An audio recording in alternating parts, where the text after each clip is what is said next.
for today's video, something I thought a little bit interesting to talk about would be, because we're so interested in like history and firearms and how they've developed over time. I mean, for myself, like the M16 platform in Vietnam compared to it today, great example, is kind of exploring those platforms, because today all major modern firearms, there are a few exceptions of course, but all major modern firearms are based on one of three platforms: the AK, the AR-18, or the AR-15. And these are all firearms that come out within 20 years of World War II ending. We pretty much have it figured out, and firearms haven't really changed as much as you think from the 1940s, 50s, and 60s to what they have today. Now, if we want to talk about firearms development for handguns, that actually goes back even further than rifles do. Rifles, what we have today, are mostly post-World War II designs. Pistols are typically early 1900s designs. We figured those out pretty quick. The overwhelming majority of handguns available on the market today are John Browning action design pistols. Doesn't matter, your Glock, your SIG, whatever, pistols that come out today are still that. Now there's a couple notable exceptions: the Beretta, like the Walther PP Makarov, the Logo Arms Alien pistol doesn't work like that, but those are all kind of exceptions. Those are not as popular as the Browning style pistols. And you want to say, well, you know, their pistols are polymer now. And yeah, you know, polymer frame pistols do start to come around in the 1970s, 1980s, and that's a little bit different, but that's just a material change. It's not functionally making the gun different. And you might say, oh, what about striker-fired pistols? Well, striker-fired pistols actually go back to the 1890s, so those aren't anything new either. Okay, so starting off with the AK, you might be asking, why do I have an M1 Garand? Well, a lot of people might think that the Sturmgewehr 44 was the primary inspiration for the AK. It wasn't. The AK, even Mikhail Kalashnikov has said this himself, is primarily inspired by the M1 Garand. It's essentially a miniaturized M1 Garand that was turned upside down. And then moving on to the AK. Now this is the earliest AK I have. This is a Type 3 milled underfolder AK, which would have come around in the 1950s. The original two Type 1 and Type 2 designs didn't last too long. This one didn't last too long either. Technically, the AK really isn't perfected in Soviet production until 1955 with their stamped AKMs. So even though it comes out in 1947, it still takes them a little while to get the design perfectly right. But then you essentially have it standardized by the 1950s, and that's typically the time period we're in. And this is really the progenitor of your modern AKs, whatever they are. The SIG 550 is technically a variant of this. The Tavor uses an AK gas system with an AR-15, AR-18 bolt head. The AK-12, it's really essentially just this, just a stamped version. Whatever it may be, those are AK derivatives.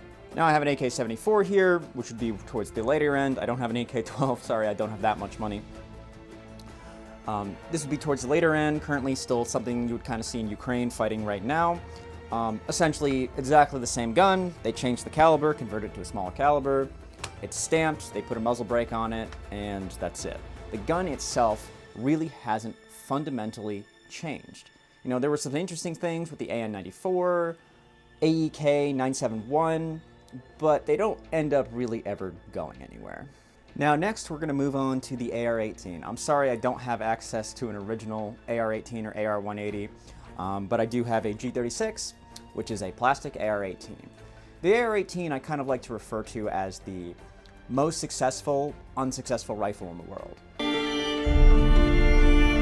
Because the AR-18 itself, designed primarily off the AR-15 to be a cheaper alternative in the 1960s, was not very popular and not very adopted by many countries, but every country essentially stole the AR-18 and made their variation of it.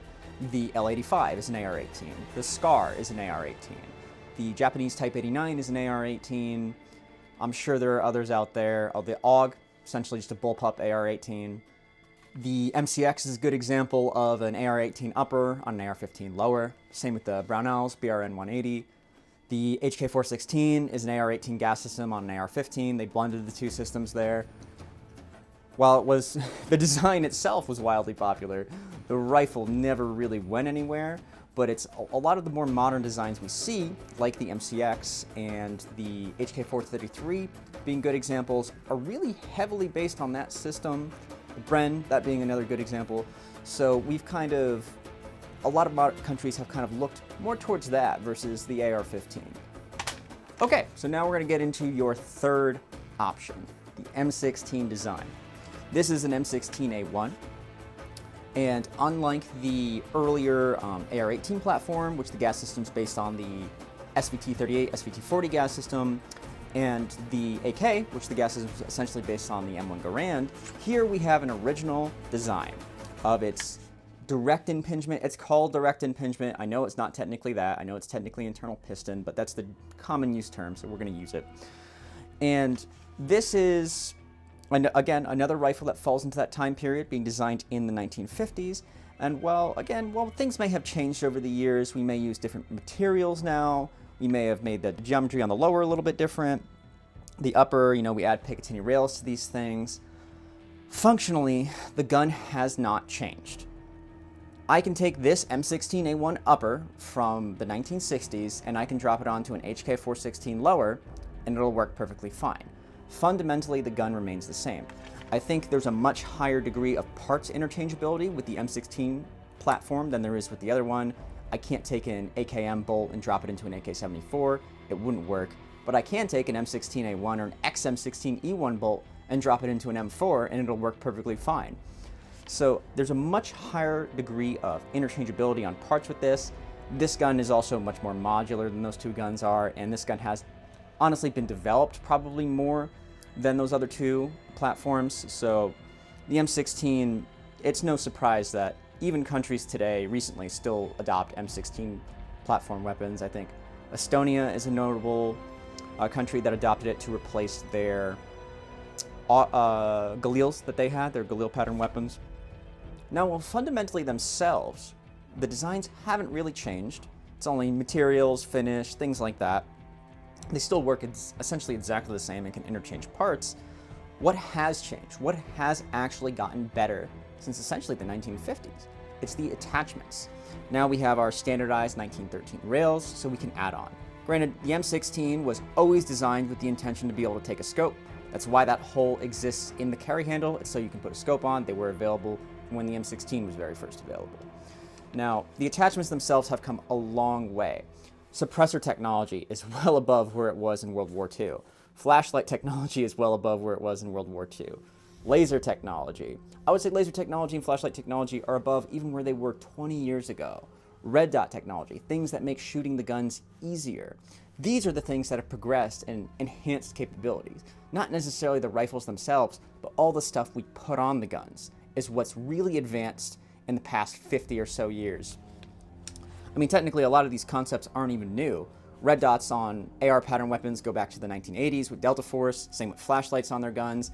IR lasers, you start to see really show up in number in the 1990s, and then suppressors more towards the 2000s. Granted, they existed since World War II, and before that with the Hiram Maxim, but it's everything that we put onto the guns that has progressed, not necessarily the guns themselves.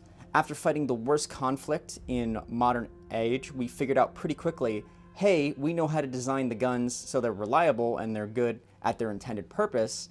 It was just everything else that goes on them that took a little bit more time to figure out.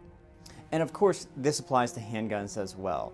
Fundamentally, as I mentioned earlier, with the John Browning design being the most currently produced of modern handguns, fundamentally, this 1911 manufactured in 1918 functions exactly the same as this M18 manufactured in 2024. The finishes are different. It's more durable. It's got polymers. It's got different materials. It's striker fired, which again goes back to the 1890s. That's nothing new. But fundamentally, it operates on the exact same principle this gun operates on. Now, for the M18, again, what has progressed for handguns? The attachments. We have weapon-mounted lights now, weapon-mounted lasers, red dots on our handguns. Those are the things that have come further. Also, the triggers have gotten a little bit better, but a trigger on a single-action 1911, even in 1918, was still pretty good compared to some of the double-action triggers we have today. But fundamentally, it's the finishes, it's the materials we use, but how the gun operates has not changed. I appreciate you sticking around to watching kind of this like peek into firearms development over the post-World War II era. I've been thinking about this recently because it's whenever a new rifle comes out or something new is announced. You know, I was thinking about it for handguns. You know, whenever a company announces a new handgun, I'm like, oh, is that a Gen 3 Glock clone? Oh, okay, it is. And that kind of started to become a trend. And same for rifles. It's like, oh, there's this crazy new rifle coming out. Oh, is it an AR-15 or an AR-18? Oh, okay, it's one of those. Like, that's kind of where I got the idea for this video of like how fundamentally these platforms haven't changed. Everything is really based on them. We figured this stuff out super, super quick. It's still the other stuff we're figuring out. We're figuring out how to make optics better, give red dots longer battery lives, make them lighter, give lasers better performance, give flashlights more lumens. That's all the stuff that's really been developing in the firearms industry, I would say, as far as real actual development going forward. And I'm interested to see what the future might hold. I certainly know it's going to be interesting, and I'll see you in the next video.